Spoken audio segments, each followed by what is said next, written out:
Hi అండి, అందరికీ నమస్తే. నేను మీ విజయ. వెల్కమ్ టు కుక్ విత్ విజయ. ఈరోజు వీడియోలో ఒక కప్పు గోధుమ పిండితో ఈవినింగ్ స్నాక్ ఏ విధంగా తయారు చేయాలో చూపించబోతున్నాను. పిల్లలు కూడా చాలా ఇష్టంగా తింటారు. మరి లేట్ చేయకుండా ప్రాసెస్లోనికి వెళ్ళిపోదాము. దీనికోసం ముందుగా ఒక మిక్సింగ్ బౌల్ తీసుకొని ఒక కప్పు వరకు గోధుమ పిండి వేసుకోవాలి. అలాగే ఒక పావు టీ స్పూన్ వరకు పంచదార వేసుకోవాలి. పంచదార వేయడం వల్ల క్రిస్పీగా ఉంటుంది. ఇప్పుడు చిటికెడు సాల్ట్ వేసుకొని అంతా ఒకసారి కలిసేలాగా బాగా కలుపుకోవాలి. ఈ విధంగా కలుపుకున్న తర్వాత 1.5 కప్పు వరకు వాటర్ పడుతుంది. కొద్దిగా వేసుకుంటూ కలుపుకోవాలి. వాటర్ అంతా ఒకేసారి వేసేస్తే మిక్స్ చేయడానికి చాలా ఇబ్బందిగా ఉంటుంది. కొద్దిగా వాటర్ వేసుకుంటూ కలుపుకోవాలి, దోసపిండిలాగా. ఈ విధంగా వీడియోలో చూపిస్తున్నట్టు కలుపుకోవాలి. మరీ జారుగా కాకుండా మరీ గట్టిగా కాకుండా ఈ విధంగా కన్సిస్టెన్సీ ఉంటే సరిపోతుంది.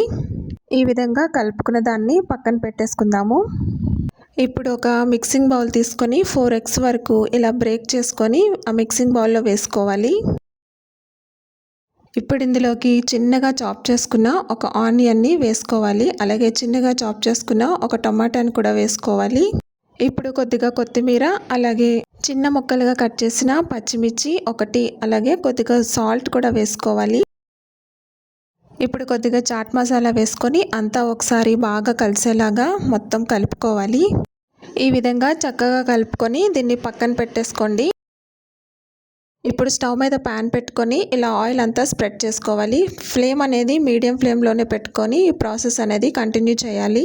ఈ విధంగా ఆయిల్ స్ప్రెడ్ చేసుకున్న తర్వాత గోధుమ పిండి మిక్స్ని అంతా ఒకసారి బాగా కలుపుకొని ఒక గరిటె వరకు ఇందులో వేసుకోవాలి. ఇలా వేసుకున్న తర్వాత లైట్గా దీన్ని స్ప్రెడ్ చేసుకోవాలి. ఒక 2 minutes మీడియం ఫ్లేమ్లోనే దీన్ని కుక్ చేసుకున్న తర్వాత దీన్ని రెండో వైపుకి ఫ్లిప్ చేసుకోవాలి. ఇలా రెండో వైపు ఫ్లిప్ చేసిన తర్వాత రెండో వైపు కూడా ఒక 2 minutes పాటు మీడియం ఫ్లేమ్లో కుక్ చేసుకోవాలి. అన్నీ ఈ విధంగానే కాల్చుకొని ఒక ప్లేట్లోకి తీసుకొని పక్కన పెట్టుకోవాలి. ఇప్పుడు అదే ప్యాన్లో కొద్దిగా ఆయిల్ వేసి స్ప్రెడ్ చేసుకున్న తర్వాత ఎగ్ మిక్స్ని ఒకసారి కలుపుకొని ఒక 2 గరిటెల వరకు వేసుకొని ప్యాన్ అంతా బాగా స్ప్రెడ్ చేసుకోవాలి. ఇలా స్ప్రెడ్ చేసుకున్న తర్వాత ఇది హాఫ్ బాయిల్ అయిన తర్వాత ఇందాక మనం కాల్చినటువంటి గోధుమ రొట్టెను దీనిపైన పెట్టుకోవాలి. ఇలా పెట్టి కొద్దిగా ప్రెస్ చేస్తూ దీన్ని ఫ్రై చేసుకోవాలి. ఈ స్నాక్ అనేది చాలా ఈజీగా చేసుకోవచ్చు. చాలా సింపుల్గా కూడా అయిపోతుంది. చాలా టేస్టీగా ఉంటుంది.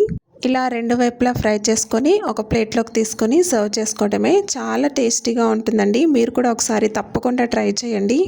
మరి రెసిపీ కనుక మీకు నచ్చినట్లయితే మీ ఫ్రెండ్స్ అండ్ రిలేటివ్స్కి షేర్ చేయండి. నా ఛానల్ని సబ్స్క్రైబ్ చేసుకోండి. Thank you for watching.